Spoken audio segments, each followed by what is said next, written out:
Hello everyone, welcome to biology lecture. Myself Somnath Palicha from Saraswat International School, Vapi. आज हमारा जो lecture है वो ये जो प्लांट ग्रोथ एंड डेवलपमेंट वाला जो चैप्टर है क्लास 11 का उसको लेके हैं। काफ़ी सारे ऑलरेडी इसके पार्ट्स जो वीडियो लेक्चर्स ऑलरेडी आपके प्लेलिस्ट में अवेलेबल हैं। ठीक है, आज हमारा जो लेक्चर चलेगा वो चलेगा with respect to plant growth regulators को लेके।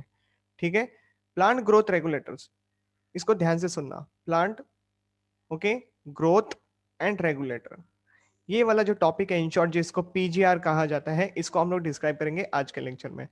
ठीक है, इन जनरल इनको कहा जाता है फाइटो हार्मोन्स। क्या कहा जाता है इनको? Phyto hormones. Very very important. Phyto means plants और हार्मोन का तो मतलब तुम लोग को पता ही है। ठीक है, तो अभी इसको समझते हैं ये फाइटो हार्मोन होते क्या है और इनकी क्या इंपॉर्टेंस है हमारे प्लांट्स के लिए। ठीक है, सो लेट्स टॉक अबाउट दिस। जो सबसे पहले फाइटो हार्मोन्स के बारे में जिन्होंने बताया था उनका नाम है sac, SACHS। he was the person who has talked about this phytohormones. Okay, मतलब plant hormones are considered as a organic substance. Okay, what are those substance? phytohormones इनको क्या कंसिडर किया जाता है? इनको ऑर्गेनिक सब्सटेंस कंसिडर किया जाता है। ठीक है, जिनकी रिक्वायरमेंट प्लांट को सबसे कम होती है। They are required in very very small amount. ठीक है, और इनका जो प्रोडक्शन साइट होता है ना जहां पे ये बनते हैं वो वेरी कर जाएगा। ओके, मतलब site of synthesis can be different, और जहां पे उनको एक्शन करना होता है वो साइट भी कोई डिफरेंट हो सकती है। ओके, तो मैंने क्या बोला आप लोगों को? प्लांट ग्रोथ रेगुलेटर टॉपिक चल रहा है जहां पे हम लोग बात करेंगे फाइटो हार्मोन्स को लेके। ठीक है, और ये जो थियरी है ये सैक नाम के बंदे ने दी थी।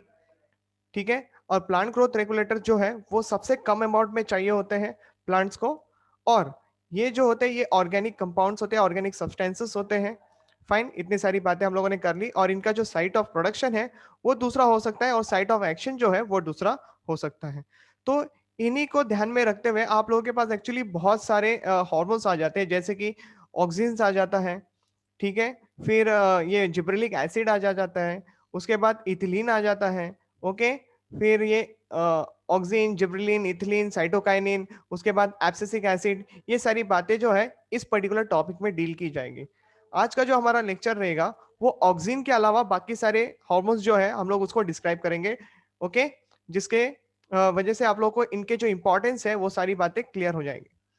Now try to understand one more theory with respect to this. ये जो हार्मोन्स हैं वो सडनली डिस्कवर हो गए, एक्सीडेंटली डिस्कवर हो चुके हैं। ये सबसे बड़ी इंपॉर्टेंट बात है आप लोगों को समझने के लिए। ऐसा नहीं कि किसी ने डिस्कवर किया है, कोई उसके पीछे लगा हुआ था, ऐसा नहीं है। सडनली कुछ ना कुछ ऐसे कैरेक्टरिस्टिक फीचर्स जो है वो सामने आए थे, फिर उसके बारे में कुछ लोगों ने सोचा, इंटरप्रेट करने की कोशिश की, और finally what they discovered as a hormones. Okay, now इनका जो डेवलपमेंटल प्रोसेस जो है ना ये सिनर्जिस्टिक हो सकता है या तो फिर एंटागोनास्टिक हो सकता है।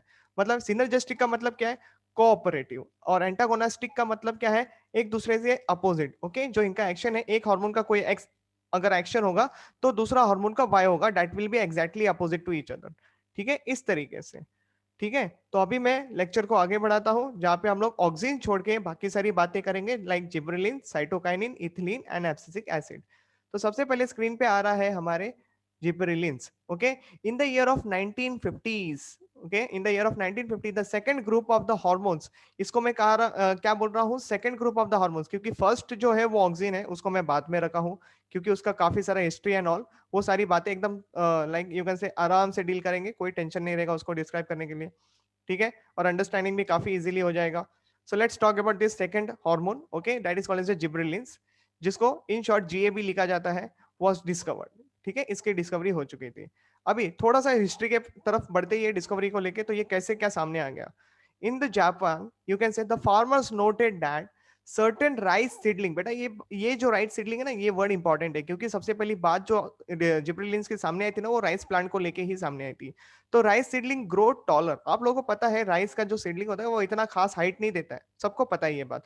लेकिन सडनली फार्मर्स ने क्या नोटिस किया कि ये एकदम से बढ़ गया हाइट में। ठीक है, और हाइट में बढ़ा कुछ इस तरीके से जैसे कि वो थिनर भी था। पेलर, पेलर का मतलब क्या है? एज कम्पेयर टू जो उसका नॉर्मली कलर देखा जाता है वो थोड़ा डिफरेंट था, मतलब ये थोड़ा सा लाइट कलर में था। ठीक है, देन द नॉर्मल वंस, फिर and toppled over the generally see are without seeds, पहली बात तो उसमें सीड्स नहीं है।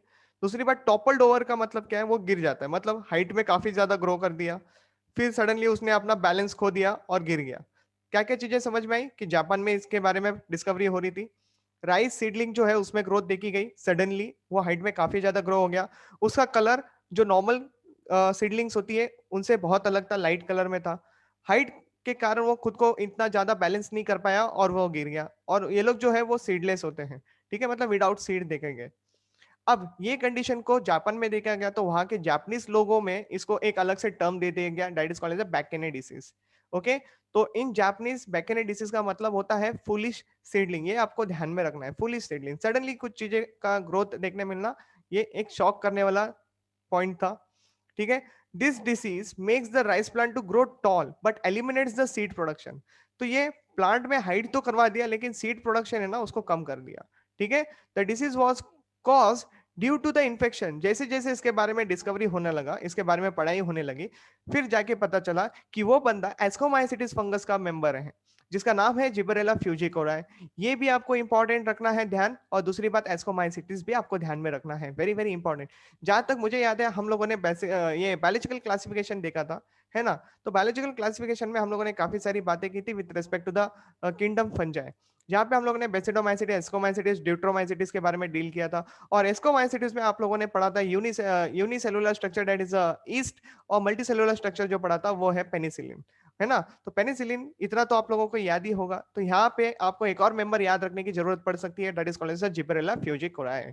ठीक है, तो बढ़ते हैं आगे। द जापानीज प्लांट पैथोलॉजिस्ट, ध्यान देना, द जापानीज प्लांट पैथोलॉजिस्ट जिसका नाम है Ishi कुरोसा, okay, Ishi Kurosawa, okay, investigated the Bakine, that is a foolish seedling disease, in the year of 1920। बात समझ में आई? In the year of 1920 से इसके ऊपर काम चालू हो गया है।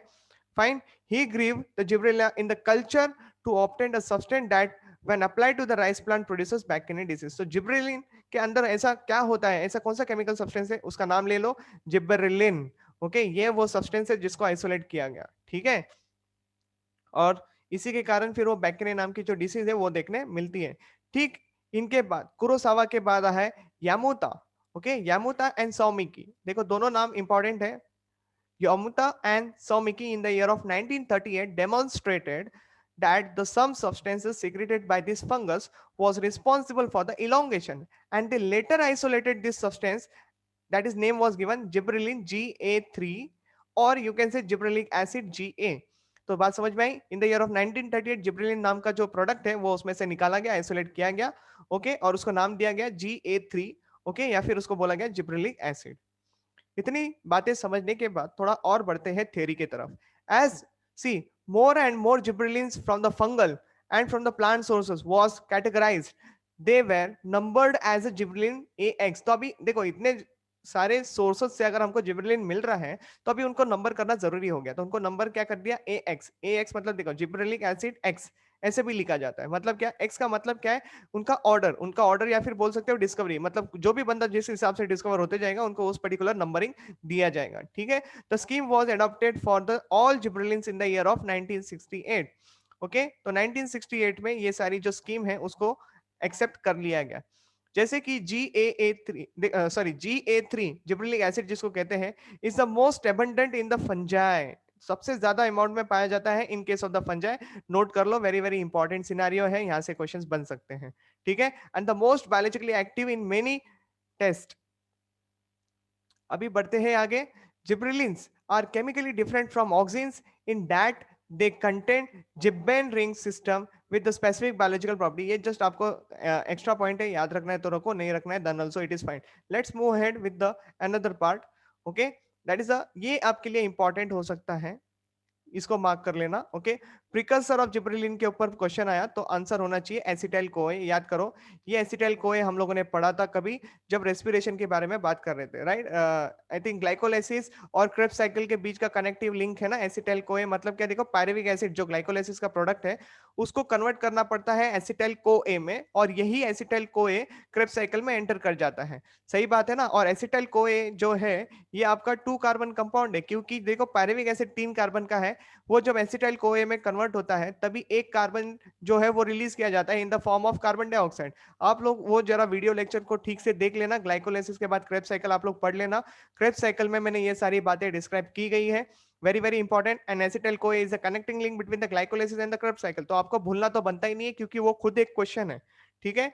बढ़ते हैं आगे, जैसे कि gibberellins are the biosynthesise in the apical tissues, कहां पे उनको ज्यादा करके देखा जाता है, एपिकल रीजन पे देखा जाता है। Highly found in the immature seed, देखो जो जो एकदम वेरी एक्टिव रीजन है वहां पे आप लोगों को खास करके ये चीजें दिख रही है, ठीक है। And developing fruits, again see young leaves, embryo, shoot apex, ये सारी जगहों पे आप लोगों को सिंथेसिस देखने मिलेगा। Okay, synthesis in the shoot and transported in the rest of the plants via phloem. सबको पता है एक बार चीजें जब बनने लगती है तो उसको ट्रांसफर करने के लिए दूसरा तरीका क्या होता है, तो फ्लोएम के थ्रू ही ट्रांसफर किया जाता है। ओके, इनिशियल लेवल पे there are total 6 gibberellin acid, मतलब 6 जिब्रेलिक एसिड के बारे में डिस्कवरी हुई थी, जिनका एग्जांपल आपके स्क्रीन पे है। देखो उनकी नंबरिंग को, GA1, GA2, GA3, GA4, GA7 और फिर GA9, क्योंकि लगा रहेगा कि बीच में कोई ना कोई ऐसा बंदा आ सकता है, लेकिन फिर भी नंबरिंग देखो क्या है, GA7 एंड GA9, ऐसे 6 जिब्रेलिक एसिड जो है वो सीक्वेंस में डिस्कवर होते गए। और फाइनली आज के डेट की बात करें तो लाइक मोर देन 100 के ऊपर डिस्कवरी हो चुकी है जिब्रेलिक एसिड को लेके।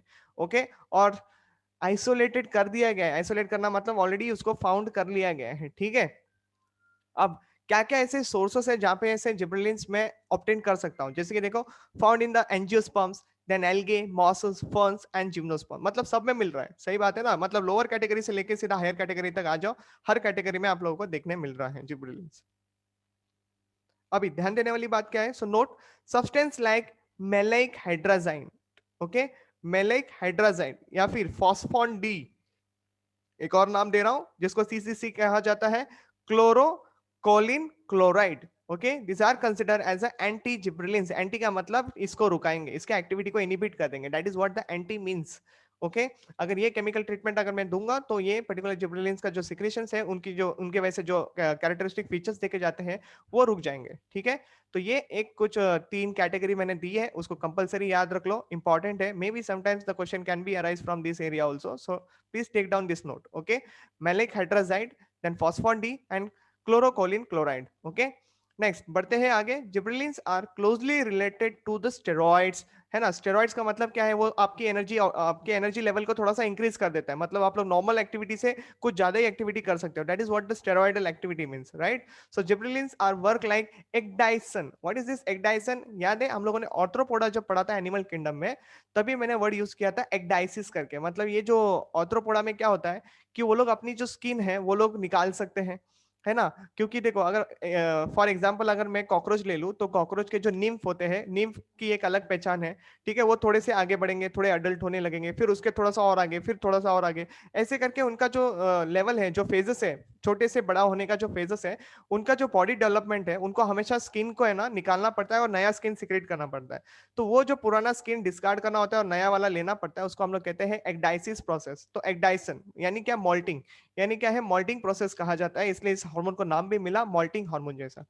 Okay, say they work like a ecdysone, that is a moulting hormone. समझ में आ रही है बातें, ओके। तो अभी इतनी सारी बातें अभी जिब्रेलिक एसिड के बारे में अगर आप लोगों ने जान ही लिए तो अभी इसका फंक्शन तो ऑलमोस्ट आपको पता ही चल गया रहेगा। तो फिर भी थोड़ा सीक्वेंस में उसको अरेंज कर देते हैं और देखो कहाँ कहाँ इनका यूज किया जा सकता है। Increase the stalk length of the seedless grape. आप लोगों ने अंगूर तो खाए होंगे, ठीक है, मार्केट से अंगूर लेके भी आए रहेंगे। पहले के जमाने में क्या होता था, मतलब पहले के जमाने में, मतलब अभी भी कुछ जगह पे देखने मिलता है, ऐसा नहीं है कि हर जगह पे ये बातें हो रही है, लेकिन फिर भी ध्यान दो थोड़ा सा। जब ग्रेप्स का बंच आप लोग खरीदते हो तो आप लोगों ने नोटिस किया रहेगा, उनकी हाइट छोटी होती है, उनमें जो ग्रेप्स होते हैं, उनकी ग्रेप का जो फ्रूट होता है ना, वो भी एक्चुअली इतना ही होता है, इतना सर्कुलर में छोटे छोटे होते हैं, ठीक है। और वो काफी बंडल्स में होते हैं ना, बंचेस में होते हैं, ठीक है। तो सिंस इंटरनोडल रीजन जो होता है ना, इंटरनोडल रीजन, मानो ये एक यहाँ पे मैं छोटा सा स्टेम बना देता हूँ और ये मैं इंटरनोड बना देता हूँ यहाँ पे। ओके, क्या बना देंगे हम लोग यहाँ पे, इंटरनोड्स बना देते हैं, ठीक है, ध्यान दो ठीक से। ये इंटरनोड बना दिया यहाँ से भी, और ये मैंने यहाँ पे भी बना दिया। तो ये इतना एरिया है ना वो कम है, ओके, ये एरिया जो है वो बहुत छोटा एरिया है। और मानो यहीं पे बहुत सारे ऐसे ग्रेप्स लगे हुए हैं, तो ये क्या है, ये जो बाकी का जो फ्रूटिंग हो रहा है वो ठीक तरीके से डेवलप नहीं हो रहे हैं। समझ में आ रही है, जो ग्रेप की साइज है उनको शायद उतनी जगह नहीं मिल रही रहेगी ग्रो होने के लिए। लेकिन जैसे ही जिबरलिक एसिड को ट्रीट कर दिया गया तो एक तो बात है स्टॉक लेंथ बढ़ने लगी और ग्रेप का जो सीडलेस है वो भी वैरायटी डेवलप होने लगी। जैसे ही बीज का इंटरनोडल एरिया बढ़ जाएगा तो ग्रेप्स जो ग्रो करते हैं उनको ज्यादा जगह मिलेगी है ना बढ़ने के लिए, और उनमें न्यूट्रिएंट वैल्यू भी ज्यादा बढ़ जाएगी। सिंपल सी बात है।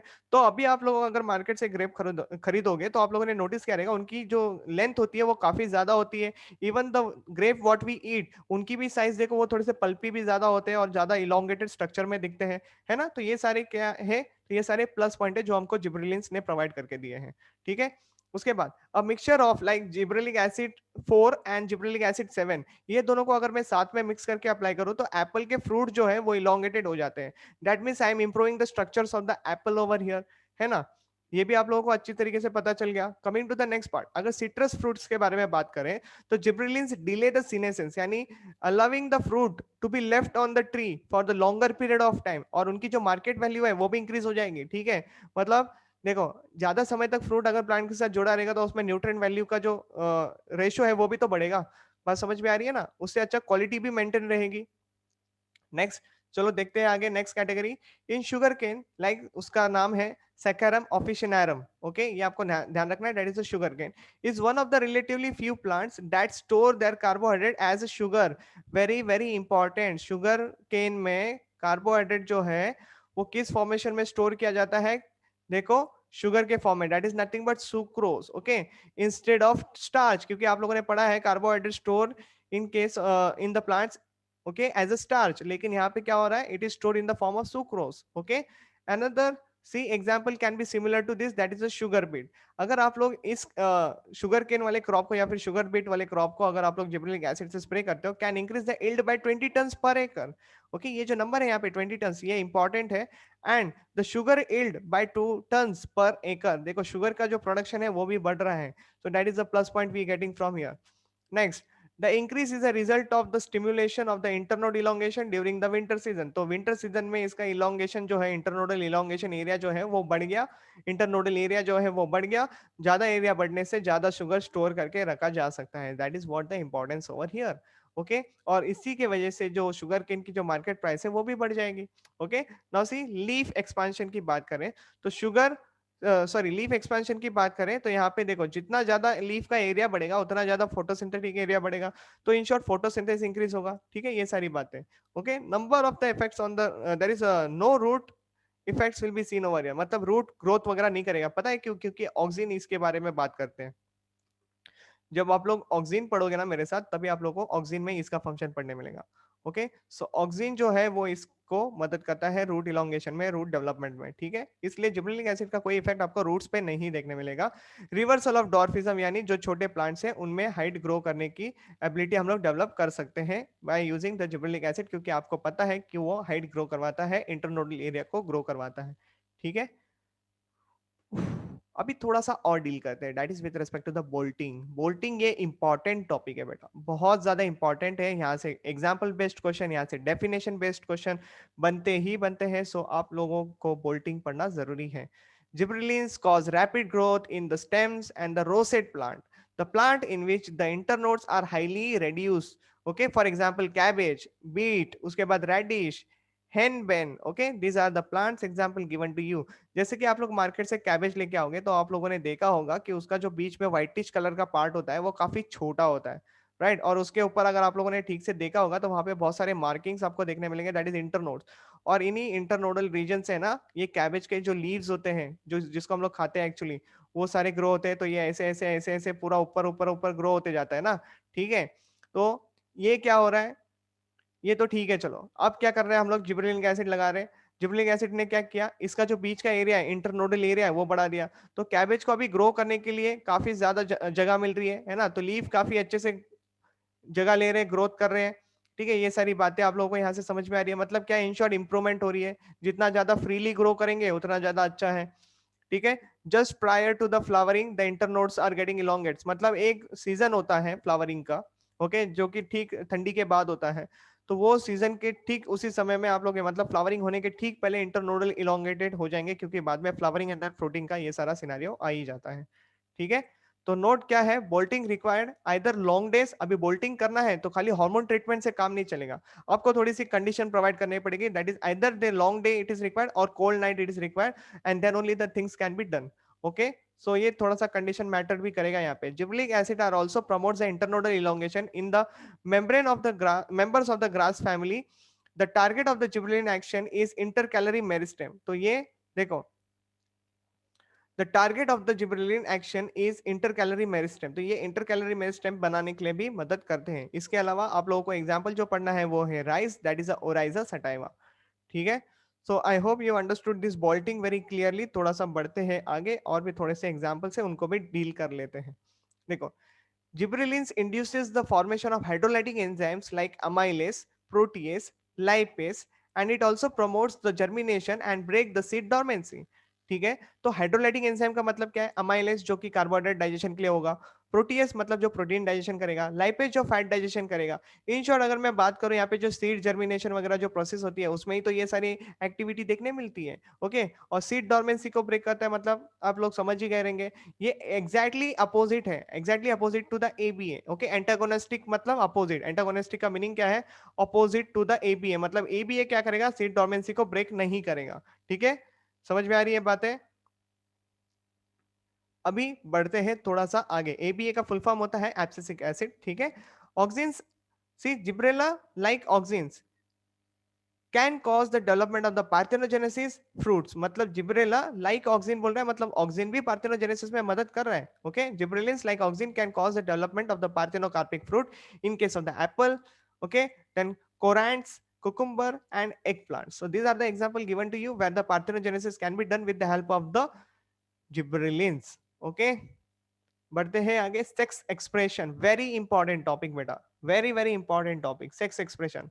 ये आप लोग ध्यान रखना कि क्या हो रहा है और उसके बाद इसके एग्जाम्पल्स क्या है, ये सारी बातें आपको ध्यान रखना है। जैसे कि देखो, in plant like cucurbits, Cucurbitaceae जो मेंबर्स होते हैं उनकी बात चल रही है। इसके अलावा कैनाबिस, फिर gibberellins treatment induces the formation of male flower, मतलब यहाँ पे किसका प्रोडक्शन हो रहा है, मेल फ्लावर का प्रोडक्शन हो रहा है इंस्टेड ऑफ फीमेल फ्लावर, ये आपको ध्यान में रखना है। तो जिब्रेलिक एसिड अगर आप लोग अप्लाई करोगे कुकुरबिट्स में, कैनाबिस में, तो आप लोगों को क्या देखने पड़ेगा, फीमेल फ्लावर की जगह पे मेल फ्लावर का प्रोडक्शन देखने मिलेगा। अभी डाइकॉट प्लांट्स के बारे में बात करते हैं। In dicot such as cucumber, hemp and spinach, cucumber, hame, and spinach. Gibberellin seems to have a opposite effect. That means in this species, the application of gibberellins promotes the formation of staminate flower. Okay, promotes the formation of staminate flower यानी क्या, male flower.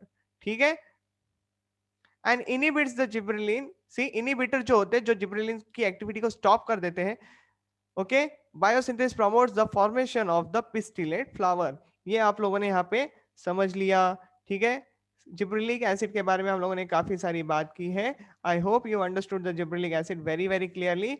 बढ़ते हैं हमारे next topic के साथ, that is called as a cytokinin. एक बात जरूर ध्यान रखना कि साइटोकाइनिन जो है वो आप लोग डायरेक्टली नहीं अप्लाई कर सकते, साइटोकाइनिन को हमेशा किसी ना किसी बंदे के साथ अप्लाई करना होता है। ठीक है, तो now we are entering in the next topic over here. Cytokinin were discovered in search for the factors that stimulate the plant cell to divide, that is undergo cytokinesis.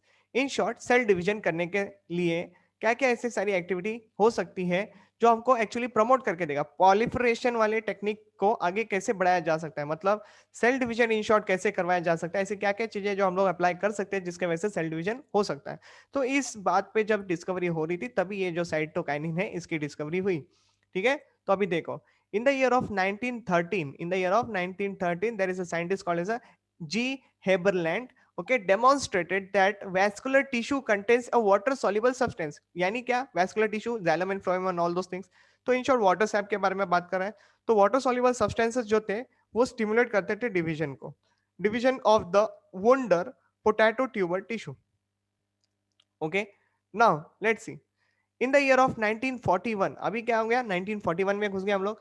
जॉनिन्स van Overbeek found that the coconut, that is Cocos nucifera milk, मतलब Cocos नोसिफेरा का जो extract निकालते हैं हम लोग, that is a coconut milk which is a liquid endosperm, ये तो सबको पता है, which is a liquid endosperm contain a potent growth, लेकिन before I go into the further explanation, ये आपको ध्यान में रखना है कि it is a liquid endosperm करके। In Cocos nucifera the milk of the coconut is called as a liquid endosperm. Okay, content a potent growth factor, मतलब उसमें ज्यादा अमाउंट में ग्रोथ फैक्टर अवेलेबल है।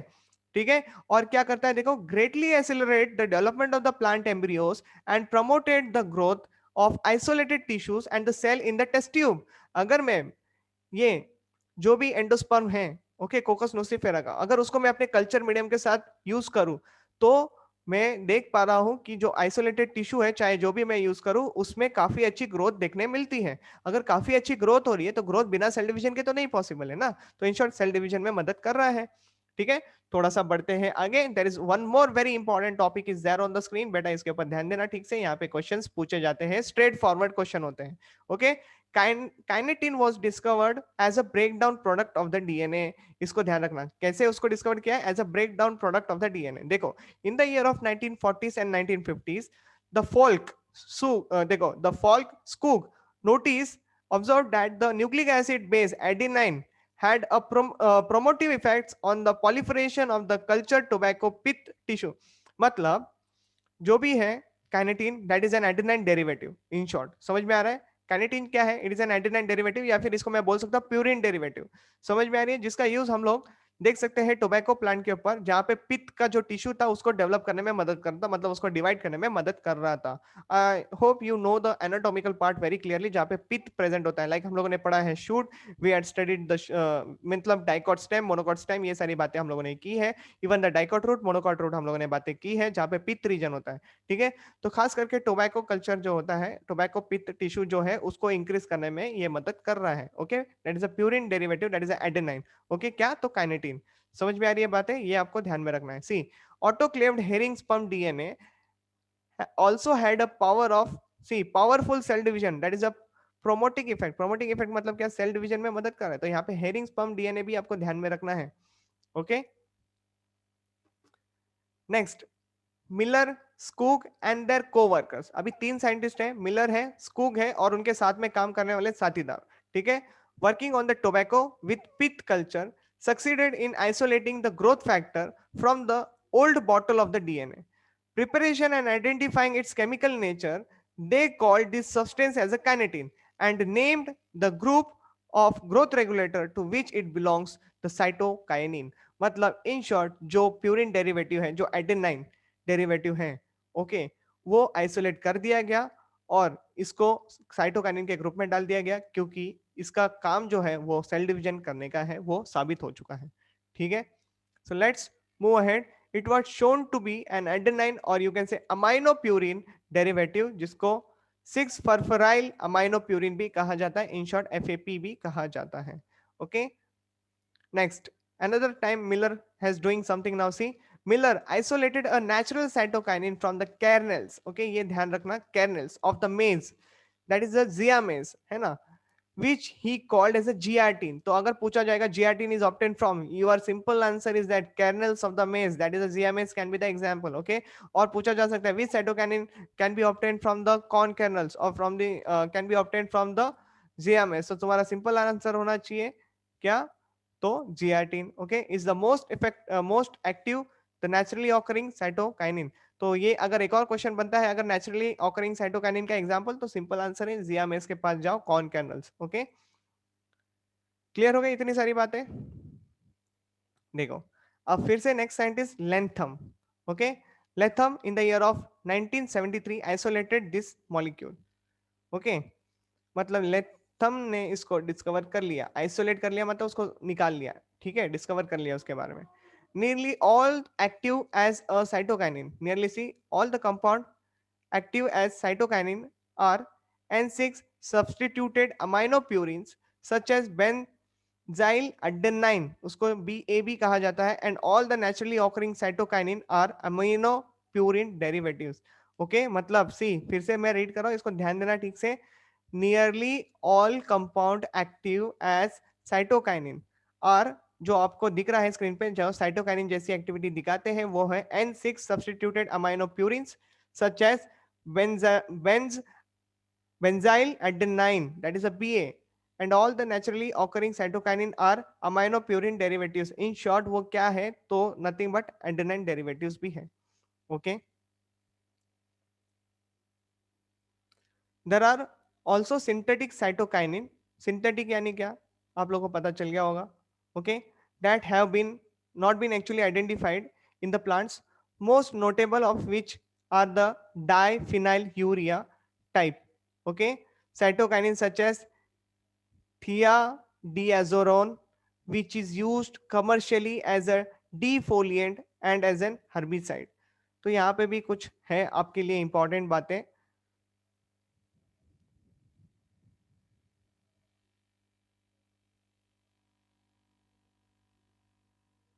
Naturally cytokinin are synthesised in the region where the rapid cell division actually taking place. तो ये जहाँ पे cytokinin आप लोगों को देखने मिलता है वो है रूट एपाइसिस, डेवलप सीड, जैसे हम लोगों ने जिब्रेलिक एसिड में देखा उसी तरीके से इसको भी डिफाइन कर सकते हो। Okay, the shoot bud, you can say young fruits over here, tumor tissues are there, endosperm is there, embryo is there। Okay, apple fruit extract can also be working over here as a cytokinin which can help in the cell division process। So see, okay, root apical meristem are the major sites. क्या है, root apical meristem को क्या बोला गया है, it is a major sites of the synthesis of the free cytokinin in whole plants. Okay, the cytokinin synthesis in the root appear to move through the xylem into the shoot along with the water and minerals taken up by the roots।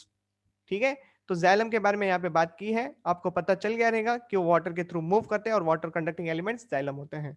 ठीक है, now usually zeatin is a most abundant naturally occurring cytokinin है, but dihydrozeatin, that is a DZ, and isopentyl adenine, this is called as a IP, found in the higher plants and bacteria also। तो higher plant and bacteria में अगर मैं बात करूं other than zeatin, तो हमारे पास example है dihydrozeatin and isopentyl adenine। ठीक है, अभी नोट क्या बोल रहा है यहाँ पे, both auxins and cytokinin participate in regulation of the cell cycle, and that they do so by controlling the activity of cyclin dependent kinase। अगर आप लोगों को पता होगा cell cycle and cell division के बारे में हम लोगों ने बात की थी during that period of time कि ऐसी क्या चीजें जो ट्रिगर करती है सेल को कि हाँ पापा इसका सेल डिवीजन का टाइम आ गया है, तो that is what cyclin dependent kinase. ये एंजाइम का एक्टिवेट होना जरूरी है, तभी सेल जो है वो सेल साइकिल मतलब सेल डिवीजन वाली एक्टिविटी परफॉर्म करेगा। ठीक है, now see, cytokinin never act alone, जैसे कि मैंने स्टार्टिंग में ही बोला। तो Skoog and Miller studied the effect of indole acetic acid, okay, I stand for indole acetic acid and cytokinin on callus. Okay, callus क्या है, undifferentiated mass of cells. Okay, मतलब अगर मैं एक सेल्स को कल्चर मीडियम में grow कर रहा हूं, कल्चर मीडियम में, ठीक है, फिर वो क्या हो जाएगा, एक ग्रुप ऑफ सेल्स में डिवाइड होने लगेगा। ये ग्रुप ऑफ सेल्स अभी खाली क्या है, एक काइंड ऑफ टिश्यू है। Okay, what is this callus, this is callus is nothing but undifferentiated mass of cells। Okay, you can say like this। Now here it is not considered as a proper root, it is not considered as a proper shoot, it is not considered as a leaf, fruit, flower, ऐसा कुछ भी उसको consider नहीं किया जा सकता क्योंकि it just a group of cells. ठीक है, अगर हम लोगों ने उसको पर्टिकुलर हार्मोन के साथ ट्रीट कर दिया तो फिर वो उस हार्मोन के अकॉर्डिंगली जो भी उसको फॉर्म करना है वो फॉर्म करेगा। ठीक है, मानो मैंने ऑक्सीजन डाल दिया उसमें तो वो ऑक्सीजन के हिसाब से रूट फॉर्मेशन करेगा। ठीक है, मान लो किसी चीज को डाल दिया जिसके कारण शूट डेवलप हो गया। ओके, और शूट में मुझे शूट की मेरे को हाइट ज्यादा चाहिए तो मैंने जिब्रेलिक एसिड डाल दिया, तो जिब्रेलिक एसिड के वजह से क्या हो जाएगा, तो उसमें शूट डेवलपमेंट देखने मिलेगा। ओके, मानो शूट डेवलपमेंट करना है या फिर मानो मुझे सेल को और डिवाइड करना है तो मुझे साइटोकाइनिन डालना पड़ेगा, तो सेल डिवाइड होने लगेगा। तो ये सारी नॉर्मल बातें हैं, लेकिन कैलस क्या है, तो callus it is just undifferentiated mass of cells. Okay, जिसको हम लोग पढ़ेंगे प्लांट टिश्यू कल्चर में आगे जाके। फाइन, लेट्स सी यहाँ पे जो रिजल्ट है उसके बारे में बात करते हैं। Now see, no response when cytokinin और ऑक्सिन्स वर सेपरेटली यूज किए गए, मतलब ऑक्सिन को सेपरेटली डाला गया, साइटोकाइनिन को सेपरेटली डाला गया, तो ऐसा कोई पर्टिकुलर रेस्पॉन्स देखने नहीं मिला कैलस में। लेकिन see, when both the hormones were given on equal amount, जब इक्वल अमाउंट में दिया ऑक्सिन को और साइटोकाइनिन को, तो क्या हुआ, सेल डिवाइडेड रैपिडली, मतलब क्या है, सेल डिवीजन होने लगा।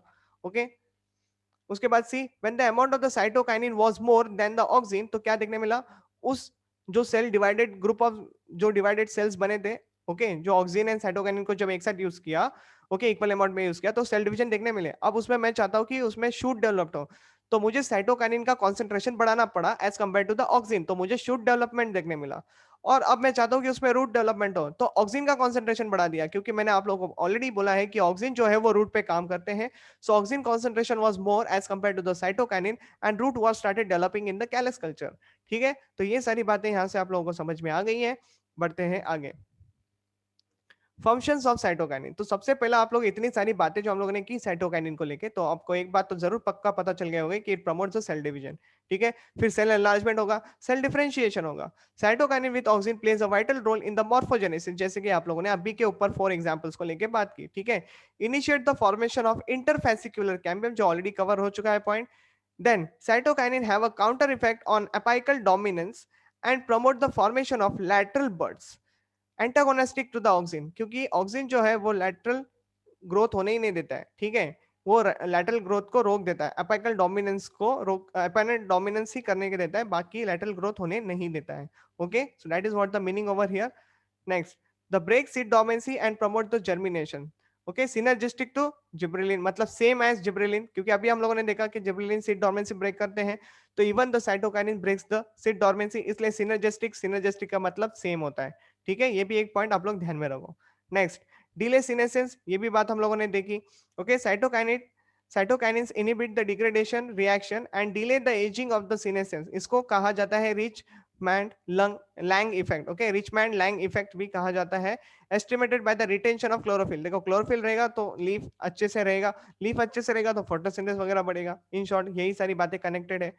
The leaf of xanthium is dipped in the cytokinin, देखो यहाँ पे xanthium प्लांट का एग्जांपल दिया है और बोला गया है जब xanthium के लीफ को अगर मैं साइटोकाइनिन में डाल के रखूं ज्यादा समय तक, तो वो जल्दी से मरते नहीं है। लेकिन वही अगर मैं बिना साइटोकाइनिन वाले लीफ को यूज करूं, मतलब a leaf which is not dipped into the cytokinin, वो आप लोगों को देखने मिलेगा तो वो जल्दी खराब हो जाता है। Okay, it will not be staying for the longer period of time. Now see also some example, इसको पूरा रीड कर लेते हैं। सबसे पहला, dipped in the cytokinin which stay green for the longer duration as compared to the leaf which is not dipped into the cytokinin। ठीक है, ये बात क्लियर हो गया।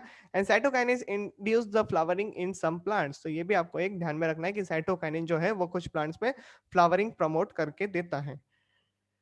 अभी साइटोकाइनिन की जो एक्टिविटी है वो खत्म हो चुकी है, तो अभी बढ़ते हैं नेक्स्ट हार्मोन की तरफ जिसका नाम है ethylene. Okay, ethylene is a very very important hormone over here. Now try to understand what is ethylene. Okay, it is a volatile lipid soluble substance, may be associated with lipid portion, okay, of plasma membrane. Now Crocker and co-workers in the year of 1935 identified the ethylene as a plant hormone. उन्होंने कैसे notice किया ये बात? बहुत simple है, देखो आपको एक यहाँ पे बताया दिया है। Indole acetic acid is also known as stimulate ethylene formation. क्या है जो इथिलीन को फॉर्मेशन में मदद करता है? That is indole acetic acid, वो उसको ट्रिगर करेगा प्लांट्स को क्या करने के लिए? इथिलीन फॉर्मेशन करने के लिए। See, the first indication that ethylene is a natural product, ये कैसे पता चला, of a plant tissue was published by the H Cousins in the year of 1910। Okay, now Cousins reported that emanation, okay, यानी release of ethylene from the oranges stored in a chamber caused a premature ripening of the banana, मतलब orange जो थे वो कुछ gas release कर रहे थे जिसके कारण जो बनाना है वो पकने लगे थे। Okay, and when this gases were pass through a chamber containing the fruits, बात समझ में आ रही है? और ये जो गैसेस है वो जब फ्रूट कंटेनिंग चेंबर्स में पास किए जा रहे, तो आप लोग क्या देख पाते हो कि यस, कि वो बाकी सारे जो रॉ फ्रूट्स हैं उनको जल्दी जल्दी राइपनिंग प्रोसेस में मदद करके दे रहा है। ठीक है, तो इस तरीके से उसकी डिस्कवरी हुई, तो थोड़ा सा ध्यान देने से ये सारी बातें ध्यान में आ गई। ठीक है, तो अभी इसी के ऊपर फंक्शंस को देख लेते हैं। It's promote the fruit growth and even the ripening process. Epinasty word है एक यहाँ पे इंपॉर्टेंट जो कि आपको ध्यान में रखना है, that is called as leaf bending due to the more growth of the upper side. अगर लीफ की ज्यादा ग्रोथ देखने मिलेगी तो लीफ जो है वो बेंड हो जाते हैं। ठीक है, फिर बात करते हैं लीफ एब्सिशन को लेके। इथिलीन जो है वो stimulate formation of abscission zone, okay, in the leaves. यानी क्या, अगर लीफ वगैरह जो है उन्होंने अपना काम कर लिया है, मतलब वो फोटोसिंथेसिस वगैरह सब हो चुका है, मैच्योर हो चुका है, अब उनकी कोई जरूरत नहीं है, तो एब्सिशन लेयर फॉर्मेशन हो जाएगी between the stem and the leaf and it will be falling down. Okay, similarly it happens to the fruit and the flowers, so promotes the leaf and the fruit fall. मतलब क्या है, अगर flower का time period खत्म हो चुका है या फिर फ्रूट का टाइम पीरियड खत्म हो जाएगा तो वो एब्सिशन जोन फॉर्म करेगा and then it will be falling down. Okay, promotes isodiametric growth rather than the longitudinal growth. Okay, इसके अलावा it promotes the apical dominance. Then sex expression की बात करते हैं। It promotes the formation of female flower in place of the male flower. याद रखना ये point बहुत ज्यादा इंपॉर्टेंट है। In cucumber, okay, thereby increase the yield, male flower की जगह पे फीमेल फ्लावर का प्रोडक्शन हो जाएगा, यील्ड जो है वो इंक्रीज हो जाएगा, ठीक है। Initiate the germinating the seeds like peanut, promote sprouting in case of the potato tubers, okay, ये सारी बातें हैं। इथेफॉन एक वेरी वेरी इंपॉर्टेंट टर्म है, इसको भी ध्यान में रखो आप लोग, ठीक है। See, in aqueous solution is readily absorbed and transported in the plants and release ethylene, okay, aqueous solution में इसको रेडिली एब्जॉर्ब किया जाता है और उसको प्लांट में ट्रांसपोर्ट किया जाता है, जिसके वजह से वो इथिलीन जो है वो रिलीज होने लगता है slowly, which is use for the ripening fruit, okay, specially in tomatoes and Apple case में।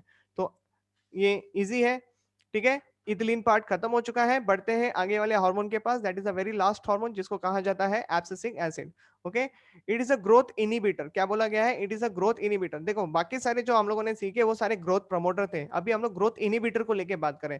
It can be a very good question, तो ये इसको ध्यान में रखो, ये स्टेटमेंट को, okay.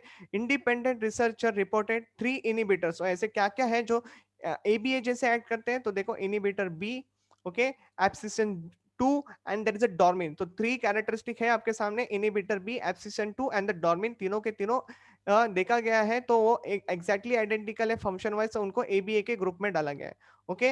It is isolated by the Liu and the Carns, there are 2 scientist Liu and the Carns जिन्होंने इसको आइसोलेट किया था, डिस्कवर किया था in the year of 1961 from the cotton fruit, okay, that is a gossypium, इसमें से उसको isolate किया गया, ठीक है। It is synthesised in the leaves and then translocated through the phloem, तो सिंपल सी बात है, आप लोगों ने फ्लोएम ट्रांसपोर्ट पढ़ा है कैसे काम करता है इन द ट्रांसपोर्ट चैप्टर में, ठीक है।